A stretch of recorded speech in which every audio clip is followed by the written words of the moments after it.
Hey fellas, how's it going today? Hey, Going well, man. How you doing? I'm good. You guys are my last job for the day, so I hope you give me some great answers. You owe Oh me man, that. we got you, man. Just throw the ball up. Got your it. last Starting with job? What are you. we, chop liver? I don't. Last job of the. You What are got we? one more and What then are you're we? A out. job? Starting you, O'Shea. The first Den of Thieves challenged you, being it was your first action film, so it put you through the ringer, physically, and So I want to know with this film, what did it? How did it challenge you coming back in this one? Yeah, the first one that was my first like real action film. It was my third film altogether, and you know, I used to be really hard on myself about making sure I make a name for myself in this business by keeping my head down and not making any waves, doing what's on the page, knocking it out to the best of my ability and pushing forward. And, I used to not have the confidence and I used to be unsure of myself, but my mom would tell you, Eusta is a rooster that don't crow no more. So I had to make sure that, let people know that I've gotten my feet wet. I've had many roles and I knew that Donnie deserved that. Donnie deserved a confident performance in order to show that he was a capable leader. And I was able to show that. And I was able to get to know him the same way audiences are able to get to know him a little bit more, too. He's a chameleon, and we kind of got to see his true color in this one. Awesome. Shout out to mom on that. Gerard, Big Nick was not a likable guy in the first one, but this go around, I thought people you will were be likable. a little more sympathetic towards him in this film. What was it like taking his character on this arc in this film for you? Well, I have a friend whose mother used to say, "Euster is a rooster who don't cry no more." I thought that was brilliant. I was actually like, I need to focus on the question you're asking me because I'm trying to work out Euster. Eusta's a rooster that don't crow no more. Brilliant. That's brilliant. Okay, so what was the question? Sorry, because I've got to clear my head of. Shout out to your No mama problem. too. That's Great, right? No, no problem.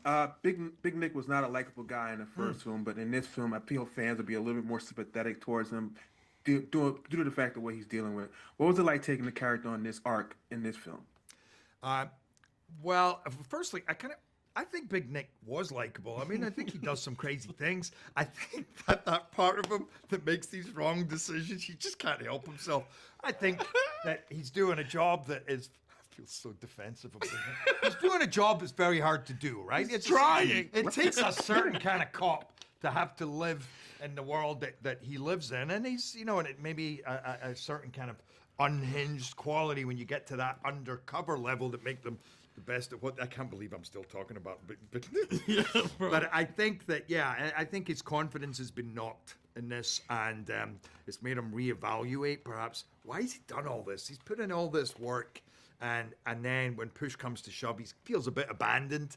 Maybe he did his best work in the first movie, and then he was sidelined and kind of humiliated. And but there's a freedom in that. There's a bit of a freedom in the second movie, and that's not to take away from the brilliant heist and the brilliant tension, but there is a feeling of adventure where you go, okay, if this isn't happening, let me just throw away the rule book and head over here and take this up again with this man who's become a big part of my life, and that has been a very fun. It's so fun in this movie to go on that Butch Cassidy and Sundance Kid element that we now pick up in this movie. Awesome. And like, I'm glad you touched on that because I'm gonna let you go off this final question. Donnie and Big Nick didn't really have the best of relationships in the first one, but in this one, y'all gotta have to work together. And y'all kind of realize that, y'all pretty much two people on the same side of the same coin. You're not really, have same circumstance. Y'all learn to work together. So I want to know in your actual lives, was this ever a person that you had to find yourself working with that you didn't really get along with at all, but now you work with them, you realize they really wasn't such a bad person after all?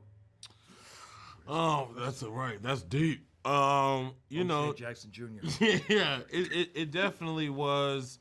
There were some times where, as a straight out of Compton, my very first film, I went through a portion of that film feeling like Gary Gray didn't like me, and I was so Really? confused because I was, I feel I'm scared to death. I'm scared to death. It's my first film. I left college for this. Like, I needed it.